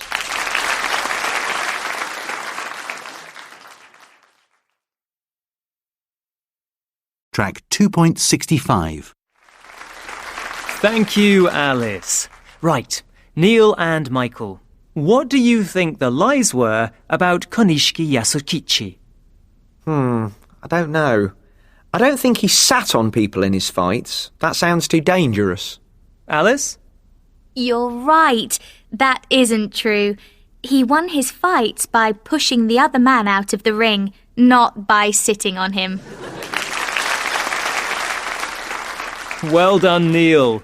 Anything else? I don't think he acted in films. No, that was true. He was in a couple of films. How about you, Michael? I don't think he's originally from Hawaii. Sorry, that's true. Tell us the lie then, Alice. The lie was the cookery show. He didn't have one. Interesting story about Captain Kittinger, Neil. What do you think, Michael and Alice? What about the balloon? Was that really how he got up there? Yes, it was. Sorry. Alice? Well, I'm not sure he was the person who helped Felix Baumgartner. Actually, he was. And he was there on the ground when Baumgartner landed. So, what were the lies? Well, he didn't fall faster than the speed of sound, and he didn't write a song about his parachute jump. He wrote a book about it. Well done, Neil. Alice and Michael believed both of your lies. You're today's winner on I Can't Believe It.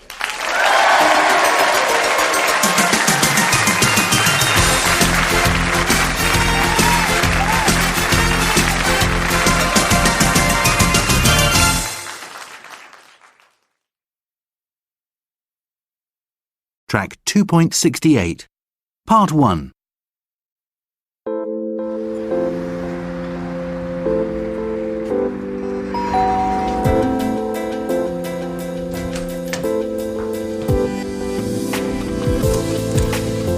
Hi, Annie. Oh, hi. Are you busy? Can I come in? Yeah, come in.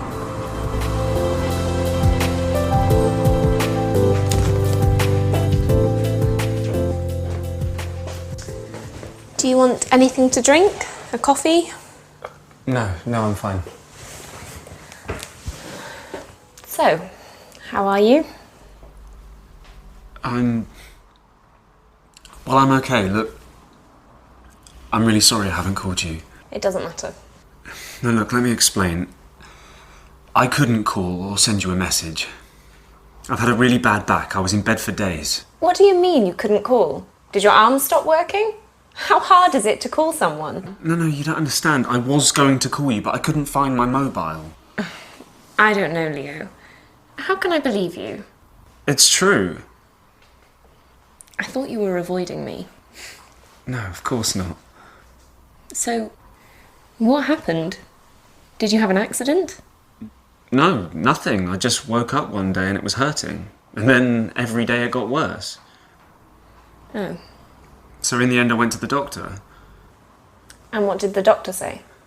Well, he said it's because I'm always behind my desk in the office. I was worried, you know. I'm sorry. I didn't mean to make you worry. And then I meant to call you after I went to the doctor, but I was working so much. Well, it's not your fault. But why were you working so much? Well, because I missed so much work. Because of my back. Leo, the doctor said you had a bad back because of your work, and then you work even more. I know, but I had to work that much. I didn't have a choice. Leo. I'm sorry, Annie. Don't worry about it. No, there's no excuse. No, really. It's fine. Are you sure you don't want that coffee? Oh, that would be great. Thanks.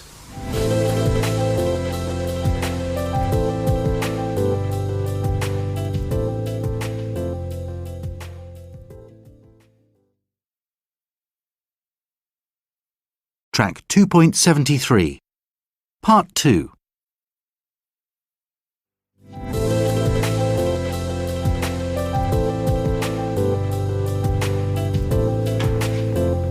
Thanks. Oh, is it hurting now? A bit. Did the doctor give you anything? Yeah, he gave me some pills. They're helping, but not much. Ooh, I know. Lie down and I'll walk on your back. What? I saw it on a TV programme. It'll help. Annie, I don't really think that's for serious back problems. No, of course not. Sorry. No, it's fine. It's just, I think I should do what the doctor says. Well, you could come to my yoga class. I think yoga's really good for your back. Yoga. I'm not sure. Come on, you'll love it. Do any other men go? Well, no, but you could be the first. It's not really my kind of thing. They do water aerobics too, in the swimming pool. Annie, that sounds worse than yoga. Well, what about the gym? I know. You can go with Mark. He asked you, remember? You should call him. What do you think? Yeah, I suppose. Call him. It'll be fun. Okay. I will. I promise.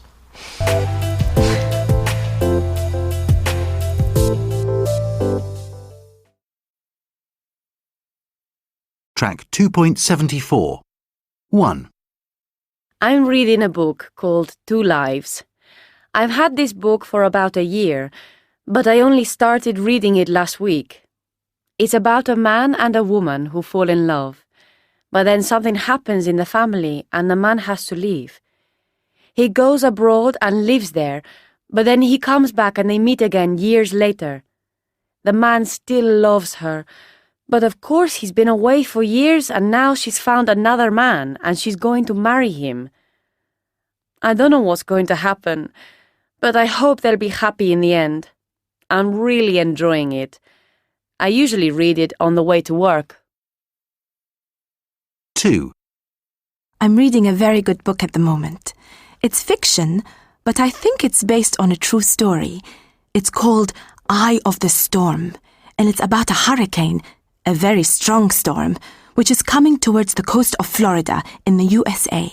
The main characters in the story are a man and his daughter, and her friend. And the man is out in his fishing boat, and he hasn't heard about the hurricane. So, his daughter and her friend have to go out to sea and try to tell him before it's too late. It's very exciting. I can't stop reading it. 3. I'm not reading anything at the moment, but I've just finished a book called A Puzzle for Logan. It's a crime story and it happens in Edinburgh in Scotland. It's a murder mystery. The police have found a woman who was murdered, and at the same time a man has just escaped from prison. He's been in prison for 6 years and he knows the woman, so of course everyone thinks that he murdered her. But the police officer, Inspector Logan, doesn't believe it. So he tries to find out who really murdered the woman. It's a good story. I liked it. Track 3.5. A. I'm writing an essay at the moment, but I'm a bit worried because I only started today and I have to hand it in on Friday. I really need to speak to my lecturer. I might fail the year if she doesn't give me more time. B. I can't believe it's all over. The last exam was yesterday. Now I just have to wait for the results. I studied hard, so I'm quite confident. If I pass, I'm going to have a big party. If I don't, well, I'm not going to think about that. C. So I've got my results and I'm really happy with my marks. All those hours in the library paid off. The problem now is that I have to choose which course to do at which university. I've got 3 places to choose from and they're all really good, but they're slightly different. I have to be quick. If I don't decide soon, I'll miss the deadline. D. Well, my exams start next week, so I'm revising a lot at the moment. I really want to do an economics degree, but it won't be easy to get a place. There are a lot of people who want one. But I'm sure I'll get the grades I need if I work hard. E. The exam's in a couple of hours. I'm not really ready because I went to a few parties this week and I haven't had time to revise. If the questions aren't too hard, I might be okay. But this lecturer normally gives us difficult exam papers, so I think I'm in trouble. Track 3.9. So let's have a look at another story in the news today. A study reported in the newspapers this week has found that 50% of people in the USA say they are shy, and also that this is an increase and shyness is becoming more common. Well, here to talk about this is Dr. Lamb from the University of South London. Dr. Lamb, good morning. Good morning. Thanks for inviting me here. Let's talk first about shyness in general. Obviously, we all feel shy sometimes. When does it become a problem?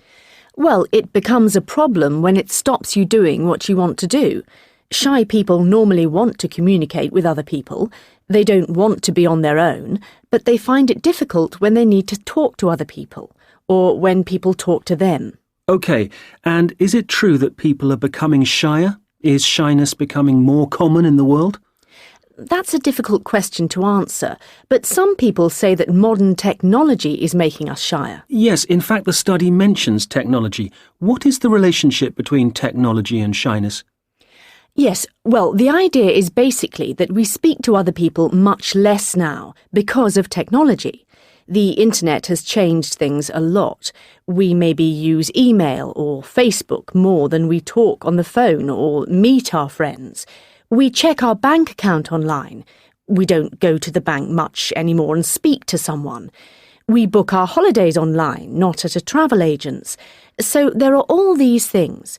We just speak to other people less than in the past. So when we do speak to someone, it's more difficult for us. So tell us, what makes shy people feel the way they do? What's going on in a shy person's head? Well, first it's important to say everyone is different, so there's no single answer. But in general, shy people worry a lot and they expect things to go wrong. Let's imagine a shy person wants to go to a party. He or she will probably make lots of predictions about the party, normally bad ones. So they'll say, if I go to the party, I won't know anyone and it will be difficult. I won't enjoy it, and so on. Or often they imagine terrible situations. Everyone will laugh when I speak. Everyone will hate me. That kind of thing. These are, I think, the kinds of feelings we all get sometimes. But you're saying that very shy people get more of them. Yes, absolutely. And what can you do to help shy people? Well, when I work with shy people, I ask them to talk about these feelings. I tell them to make a list of all the things they worry about. Then I can ask, well, do you think these things will really happen? At the beginning, they say yes, but I work with them and I hope in the end they'll realise the things probably won't happen. That's important. And after this training, I ask the shy person to go out and speak to people, to see what happens. And normally, nothing bad happens. Then they can compare this real experience they've had to the list of fears they wrote on day one. There's normally a big difference, and this really helps them to deal with their shyness. OK, Dr. Lamb, we have to finish there. Thanks for coming to speak to us. Thank you. Track 3.12. Part 1.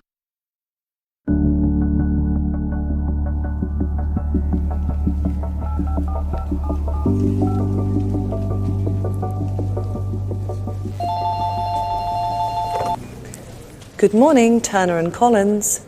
Oh, good morning. Is it possible to speak to Mark Riley in marketing? I'll just put you through.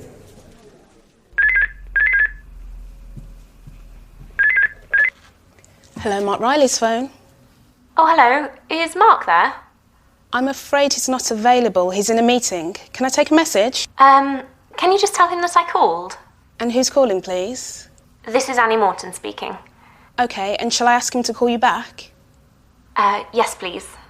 Did you say your name was Annie Morgan? No, sorry, Annie Morton. That's Morton. OK, and has he got your number? Yes, he has. Fine. I'll ask him to call you. Thanks very much. No problem. Bye. Goodbye.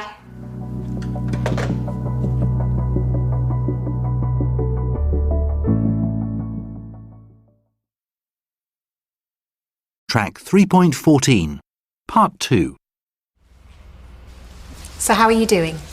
Are you feeling better about finding a new job? Yeah, definitely. I'm sure I'll find something. Good. Oh, thank you, Tina. And I called Mark this morning. He wasn't there, but I left a message for him. Great. And did you speak to your boss? Did you ask about other jobs at your company? Yeah, I did. But she said there won't be anything else there. Oh dear. Well, it was still a good idea to ask. Yes, definitely. It was good to get everything clear. I understand the situation now. Exactly. And what happened with Leo in the end? Is everything okay? I met him just now for lunch, actually. But yeah, everything's fine. He wasn't very well, that was all. Oh dear. Anyway, what about you? How are things here at the shop? Fine. Actually, it's been quite quiet this week. Oh, this could be Mark now. Answer it. Hello? Hi, is that Annie? Yes. Hi, it's Mark here. Oh, hi, Mark. Is now a good time? Yes, it's fine. Well, I got your message, and Rachel explained you're looking for a new job. Sorry, Mark. I didn't catch that. Yeah, I was just saying, Rachel explained you're looking for a job. Yes, that's right. Well, look, why don't you come into the office sometime? We're always looking for new people here. Come in and we can have a chat. Okay, that sounds great. How about 2:30 tomorrow? Sorry, was that 3:30 tomorrow? No, 2:30. Okay, that's fine. Great. Well, see you tomorrow then. Oh, I'm with Rachel and she wants to speak to you. Hi, Mark. Yeah. Yes, I just wanted to ask you if you could buy a few things on your way home. We need some milk, some orange juice. Sorry, can I call you back? I've got a meeting now, so I've got to go. Okay. I'll call you in about an hour. All right, speak to you soon. Bye. Bye.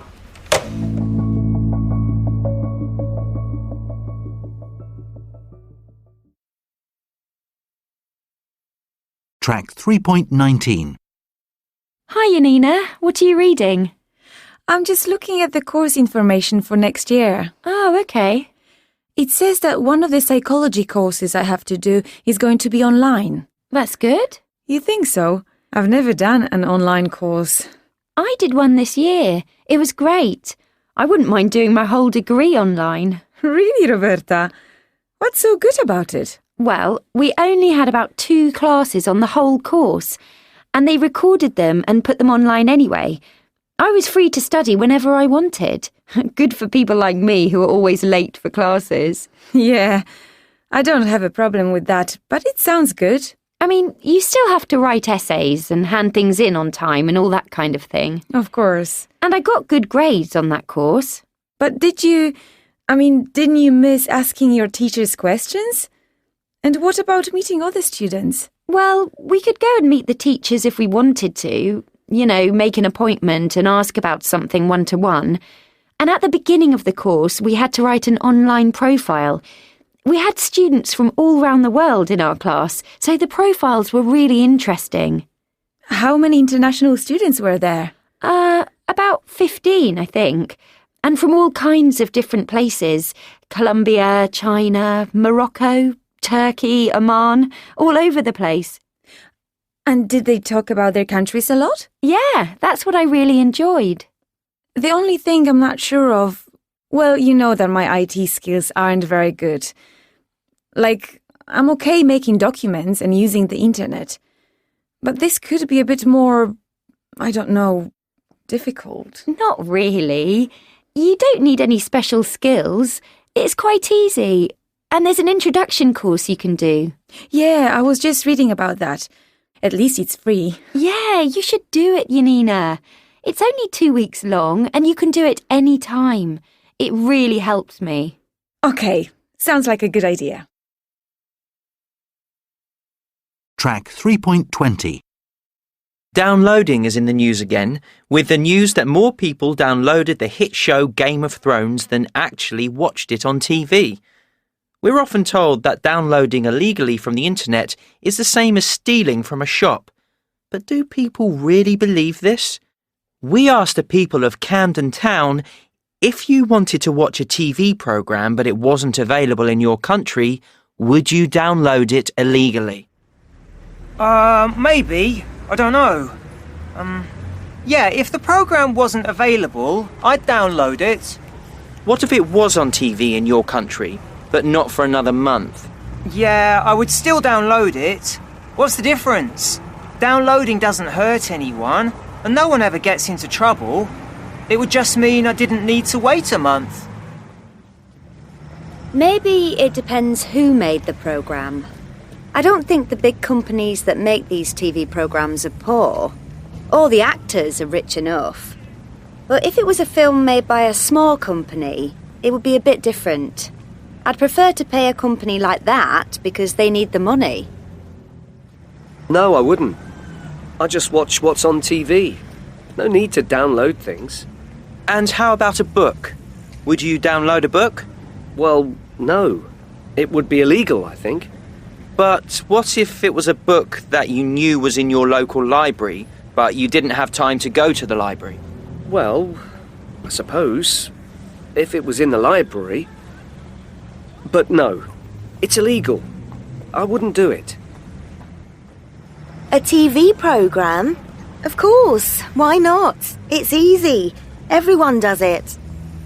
And what about music? Would you download an album? An album? Yeah, maybe. But I'm one of those strange people who still buys CDs. So if I liked the album, I'd buy it afterwards, because I like to own something I can hold in my hands. And what if it was a charity album? Would you download that? No, I wouldn't download an album if it was for charity. That wouldn't be right.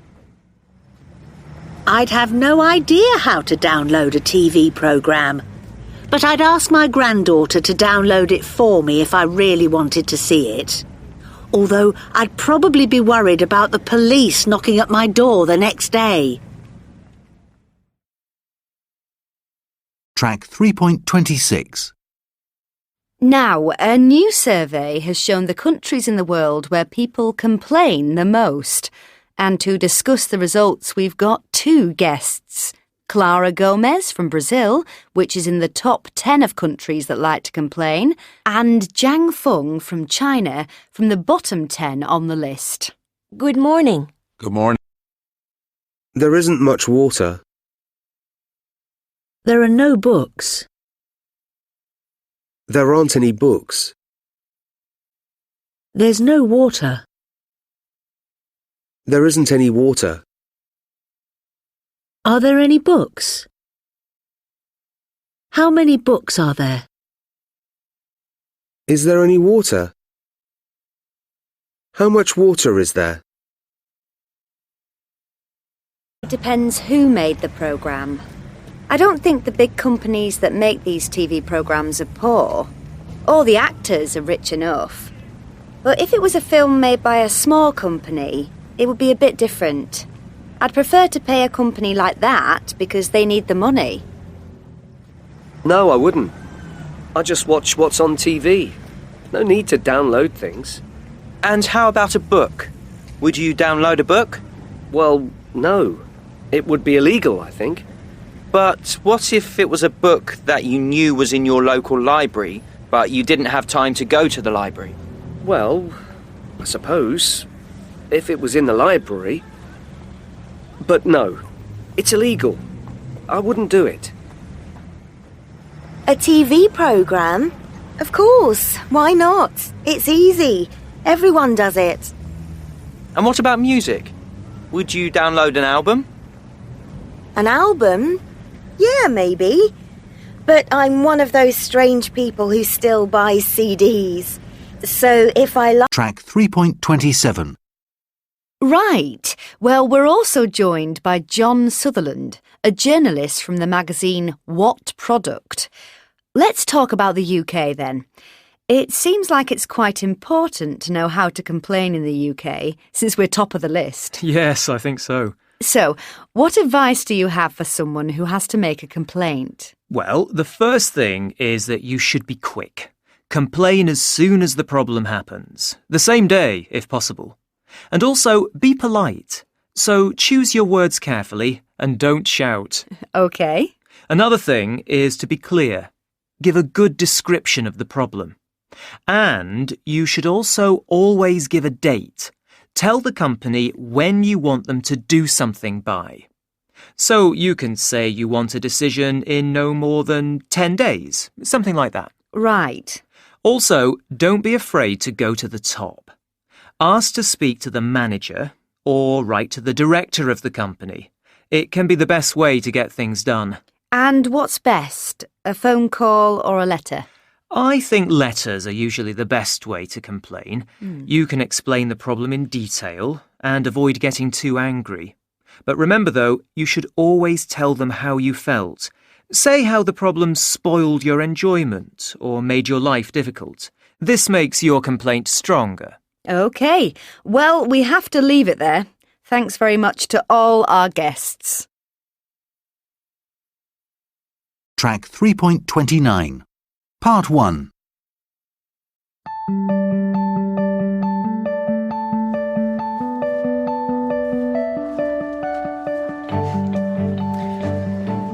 Hi, could you help me, please? Yes, of course. How can I help? I'd like to return this clock, please. Would you like to exchange it for something? No, I'd like a refund, please. Do you have a receipt? No, I don't. It was a present, you see. Well, I'm terribly sorry, but we can't give you a refund without a receipt. But it came from the shop. Look, you've got the same clock there.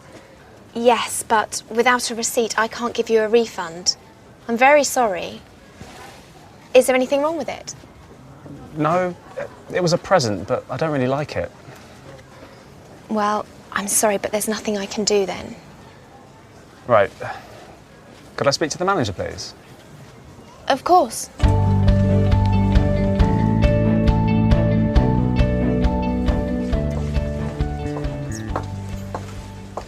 Hello.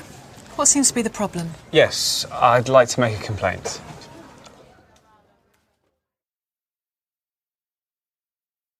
Track 3.31. Part 2. What seems to be the problem? Yes, I'd like to make a complaint. I have this clock. It was bought in this shop. Your sales assistant hasn't been very helpful. She won't give me a refund. He doesn't have a receipt. No, I don't have a receipt. Well, I'm sorry, but we don't do refunds without a receipt. Yes, that's what she said. OK, then, can I exchange it for something else? Is there anything wrong with it? No, there's nothing wrong with it. Can I just ask, why do you want a refund if it works okay? Well,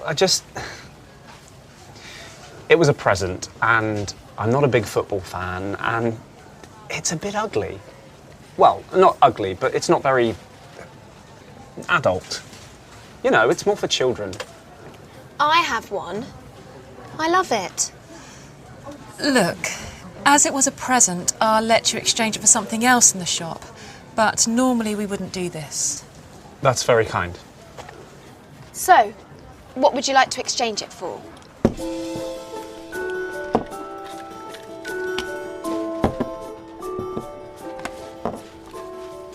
Actually, I've decided that I'll keep it. It might be useful.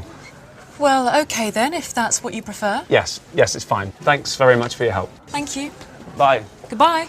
Bye.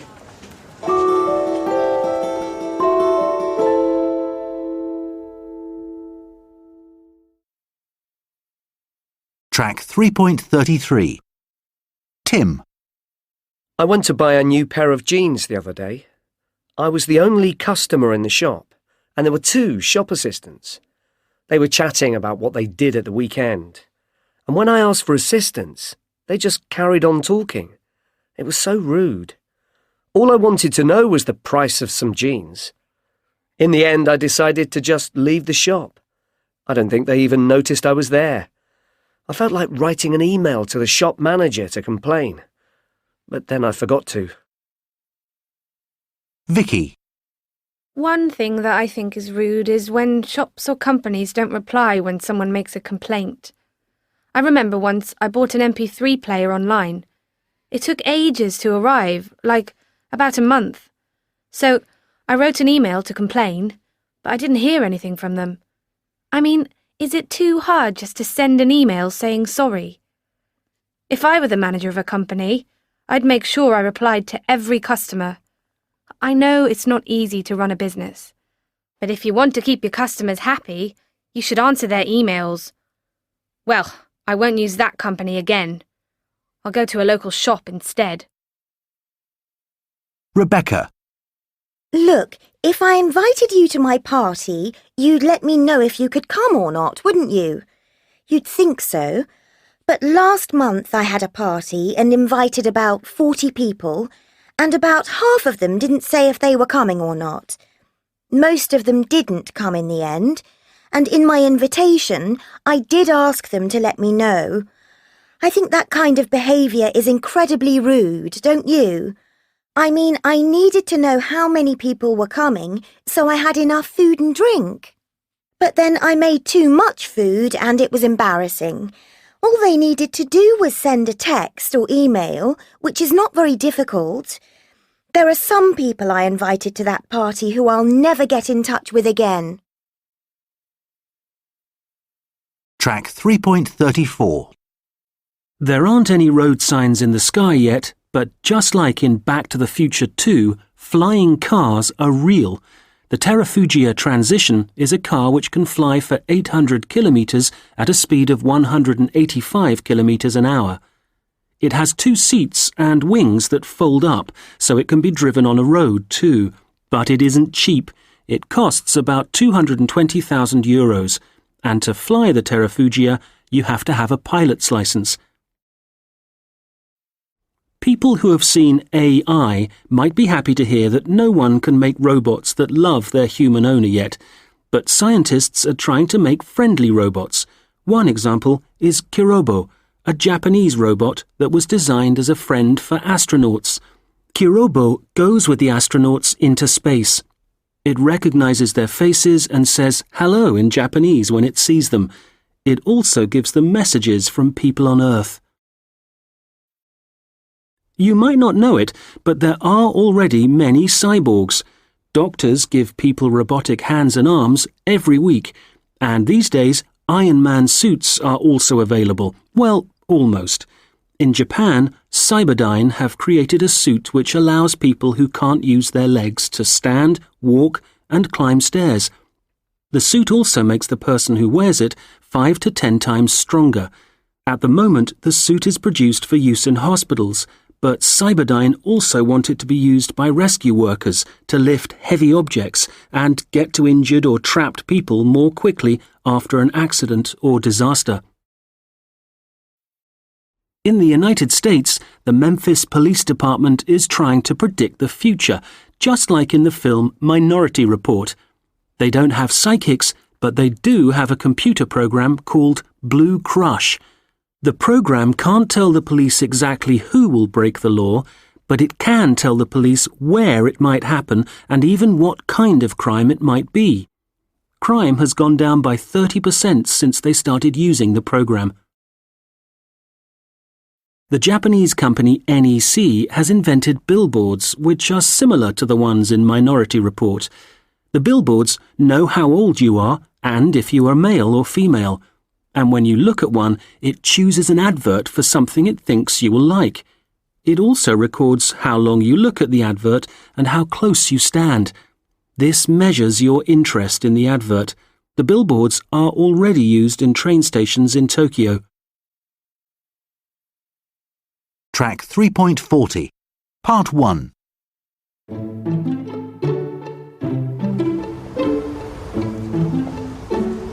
Excuse me, can you tell me where the reception is? It's over there by the trees. Can you see the doors? And the sign that says reception? Oh yes, thanks very much. You're welcome.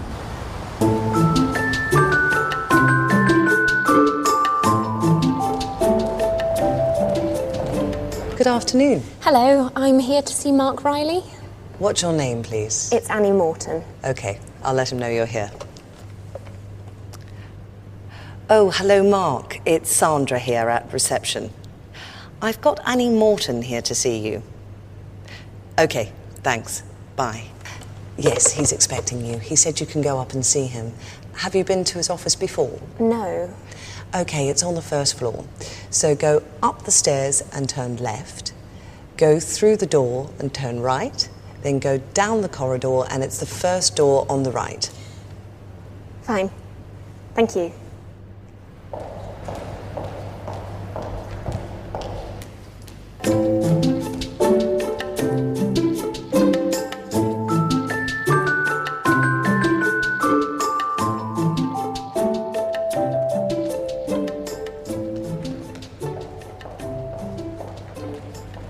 Sorry, I got lost. Could you tell me where the office is again, please? Yes, of course. So first, go up the stairs to the first floor. Track 3.43. Part 2.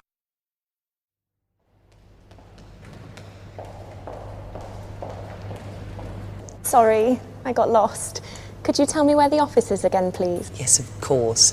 So first, Go up the stairs to the first floor and turn left. Then go through the door and turn right.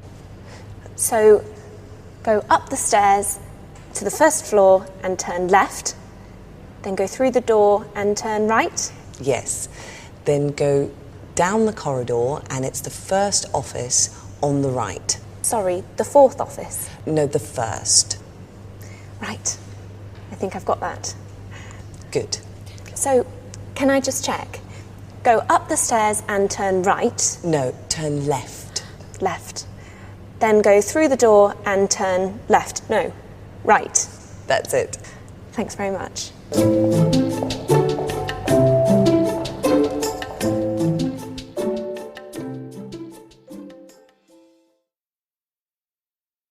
Track 3.45. Part 3.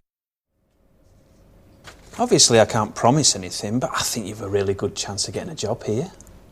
Thanks, Mark. That's great. You've helped me so much. Not at all. You've got a really good CV and lots of experience. I'm sure my boss will be very impressed. I hope so. Anyway, I'll let you get back to your work now. OK. Oh, and have fun at the gym with Leo tomorrow. Thanks. I'm sure it'll be good. Do you want me to walk down with you, or...? No, it's OK. I know the way out. Thanks again. Not a problem. See you soon. Bye. Bye.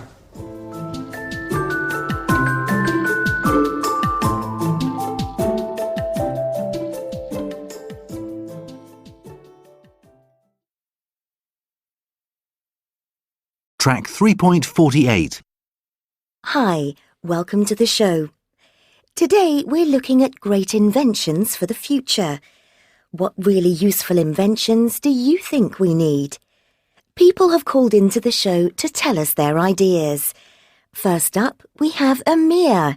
Hi, Amir. Hi. So, Amir, tell us about what invention you'd like to see. I think the most important invention we need is a new kind of car engine that doesn't need petrol. There are too many cars in the world already, and as countries become richer, more and more people will want a car. That will be terrible news for the environment. But imagine a world with clean cars and no more pollution to worry about. I'm sure it will be invented soon. We already have electric cars, but I think it will be something different. Maybe something like a car that runs on air. I'm sure someone will invent something to solve the problem. I hope so anyway. Thanks, Amir. That's a great invention. Next on the line, we have Uta. Uta, tell us about your invention. Hi. Well, one really useful invention would be artificial meat that's cheap and tastes good and which doesn't need cows, sheep or chickens to produce it. It sounds like science fiction, but in fact, they've already invented it in a way. Amazingly, they've produced beef in a laboratory, but it costs thousands of pounds to make. But that's the same with all new inventions. They're always expensive at the start. So I think it will happen, and it'll be really good because all the fields we used to grow food for cows could be used for something else, to grow vegetables or plant trees, for example. Thanks, Uta. Artificial meat. Wow, that sounds scary. Anyhow, last up we have Pierre. Hi, Pierre. Hi.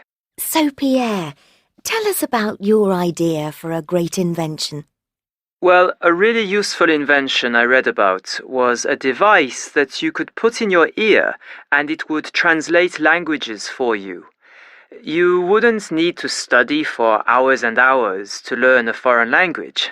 You could just put it in your ear when you went on holiday to foreign countries and you'd understand everything everyone was saying to you. It would help people to communicate and would be very useful for business people or for politicians. But it wouldn't be very good news for teachers. Fortunately for them, it's probably impossible to make such a device, or at least it will take many years. Cool. I'd love that invention. Thanks for those great ideas. Who knows which of them will happen? We can only wait and see. Track 3.53. A parrot in Denver, USA became a hero when it helped to save the life of a 2-year-old girl. Megan Howard, the parrot's owner, was looking after 2-year-old Hannah. It was morning and Hannah was eating her breakfast on her own because Megan had gone to the bathroom. While Megan was in the bathroom, the parrot, Willie, started to make a very strange noise. Megan realised something bad had happened. Willie started screaming the words, "Mama, baby," again and again. Megan said she had never heard the parrot scream like that before. She came out of the bathroom to see what was happening, and when she looked at Hannah, she saw that her face had gone blue. Some of Hannah's breakfast had got stuck in her throat. She couldn't breathe because the food was still there. Luckily for Hannah, Megan had learned what to do in this situation. She immediately ran over to her and performed the Heimlich manoeuvre. Hannah started to breathe again normally, and once Willie saw that Hannah was okay, he stopped screaming. Willie the parrot was given a prize by the Red Cross for his actions. He was named Animal Hero of the Year, and they gave him a box of cereal with his picture on it. Hannah's mum thanked both Megan and Willie and said she thought they had both saved Hannah. Track 3.54. 1. Claire. My little sister and I have always had our fights. I think the funniest time was when I made her ride a cow. We lived in a house with a field of cows on one side, and I told my sister that they were horses. I went into the field and stood behind the cows, making horse noises. When the cows were right next to our garden fence, I said she could ride one of the horses, just like a cowboy. I still can't believe she listened to me. She just jumped off the fence onto a cow's back. The cow was very surprised. It ran away with my sister holding onto its back. I couldn't stop laughing. In the end, my sister fell off. Her clothes were really dirty and she was crying. Then I felt bad and helped her back home. When we got back, I told my mum my sister had tried to ride a cow and I had saved her. She believed me. I still feel guilty. 2. Jeremy. I often used to play with my younger brother, but we did fight a lot too. I remember one time when I was really mean to him.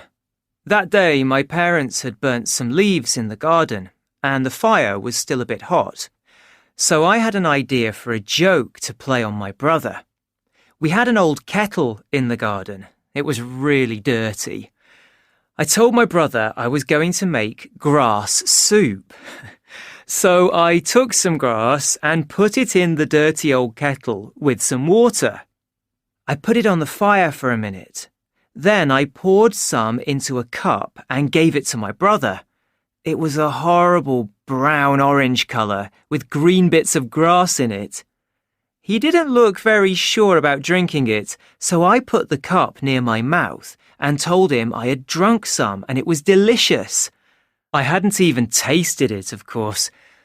I gave him the cup and he drank all of it. Later that evening, my brother said he wasn't feeling very well. My parents wanted to know why, so really, I had to tell them about my soup.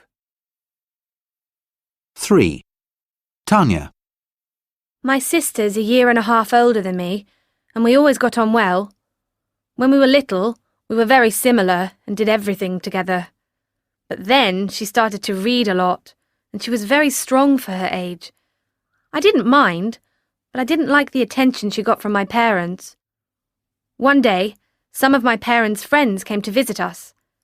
My dad told them he was very proud of my sister because she could read so well.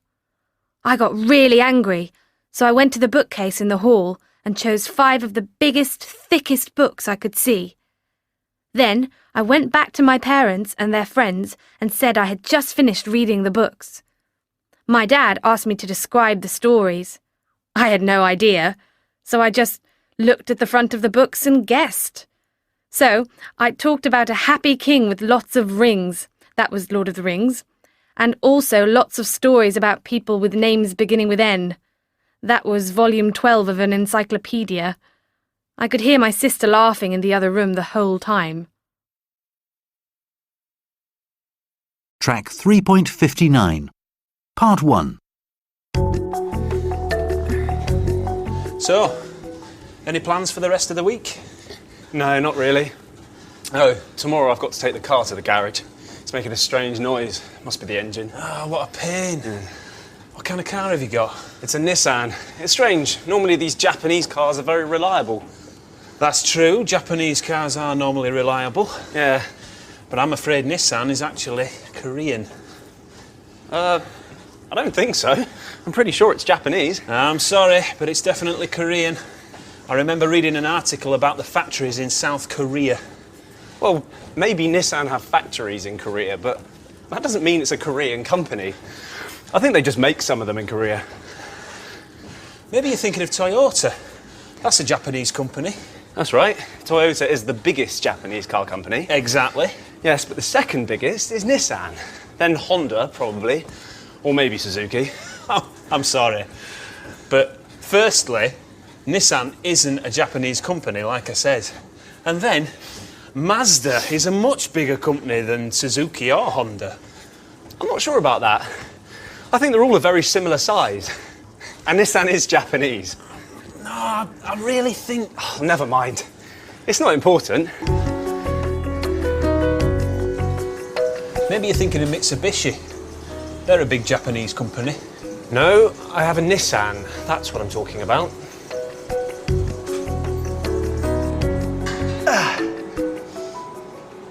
In Korea, there's Kia, and I'm sure Nissan. Track 3.60. Part 2. So when do you start the new job? Next month. I'm a bit nervous, actually. Oh, don't worry, you'll be fine. Just remember... Maybe you were right. I don't know now. No, I'm sure it's not Japanese. Really? It doesn't matter. I know. I can check on my phone. Hi. Or Chinese. Maybe it's Chinese. Well, what's he talking about? Do they make cars in China? I think they do. Mark, be quiet.